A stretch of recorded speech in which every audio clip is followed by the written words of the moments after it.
Je ne savais pas que le mariage allait autant me parler de moi. Je pensais que ça allait surtout parler de l'autre, de l'aimer, de le comprendre, de le soutenir. Mais très vite, j'ai compris, le vrai voyage, c'est un retour à soi. Parce qu'un couple, ce n'est pas juste deux personnes qui s'aiment, c'est deux miroirs face à face, deux reflets qui se révèlent, deux âmes qui se confrontent et s'éclairent. Et tu sais, parfois, ce que tu vois dans le miroir, ça fait mal. Pas parce que l'autre est toxique, mais parce qu'il vient pointer tes blessures, tes attentes, tes manques, tes projections. Je l'ai vécu, je l'ai traversé, j'ai accusé au début. J'ai cru que c'était lui, le problème, et que s'il changeait, tout irait mieux. Mais au fond, ce que je ne supportais pas, c'était souvent ce que je refusais de voir en moi. Le mariage m'a appris ça. Tu peux aimer quelqu'un très fort et pourtant tomber dans le piège des attentes irréalistes. Tu peux croire qu'il doit combler tes vides, te réparer, deviner ce que tu ressens, et pourtant ce que tu refuses encore de regarder en toi. Ce n'est pas ça l'amour, ce n'est pas ça, le couple.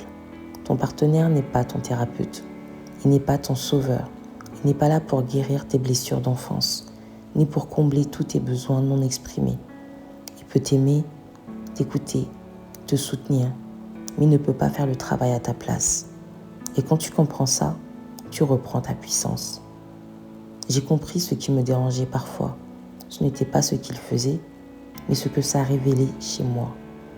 Une peur d'être abandonnée, une peur de ne pas être assez, un besoin de contrôle, un besoin d'être rassurée tout le temps. Et j'ai appris à me dire la vérité, à arrêter de projeter, à revenir à moi. Ce n'est pas facile, je te l'accorde, mais c'est là que commence la vraie liberté. Quand tu cesses d'attendre de l'autre ce que tu dois d'abord te donner. Quand tu cesses de vouloir qu'il te valide pour commencer à t'aimer toi-même. Quand tu transformes le conflit en espace de croissance. Quand tu regardes en toi avec honnêteté, avec douceur aussi. Et tu sais quoi? C'est là que la relation devient vraiment profonde. Parce qu'elle n'est plus un terrain de jeu de rôle. Elle devient un espace sacré, un lieu d'évolution, pas de dépendance. Tu n'aimes plus pour combler, tu aimes pour accompagner. Tu n'es plus là pour sauver, tu es là pour marcher à côté. Le mariage m'a aussi appris la patience. Pas celle qui serre les dents, mais celle qui apprend à écouter. À attendre que les tempêtes passent sans jeter l'amour avec. Il m'a appris à voir l'autre comme un être en chemin, pas comme un produit fini, pas comme un personnage dans mon scénario parfait, mais comme une âme avec ses douleurs, ses limites, ses lenteurs. Et moi aussi, je suis en chemin. Je ne suis pas facile tous les jours. Je suis parfois trop exigeante, trop dans le contrôle, trop dans le silence ou dans le reproche. Mais j'apprends, j'avance, je corrige. Et ça aussi, c'est l'amour. Être assez humble pour se remettre en question, mais aussi assez ancré pour ne pas s'effacer. Tu n'as pas à te perdre pour aimer. Tu n'as pas à renoncer à toi pour tenir ton couple.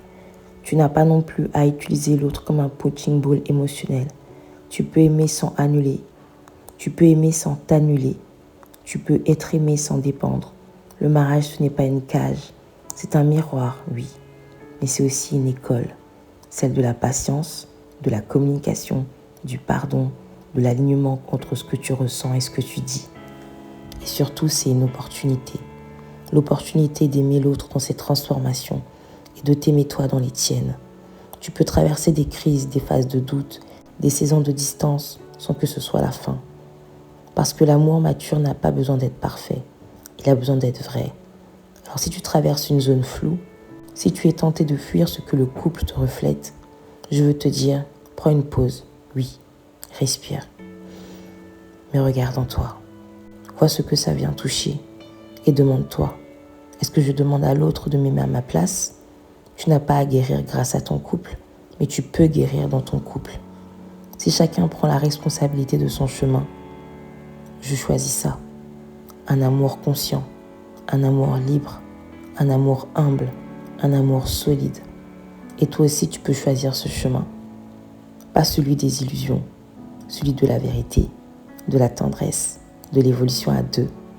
Parce qu'aimer, vraiment aimer, ce n'est pas posséder, c'est accompagner, c'est regarder l'autre changer et l'aimer encore. C'est t'aimer toi dans le reflet de ce qu'il te renvoie un peu plus chaque jour.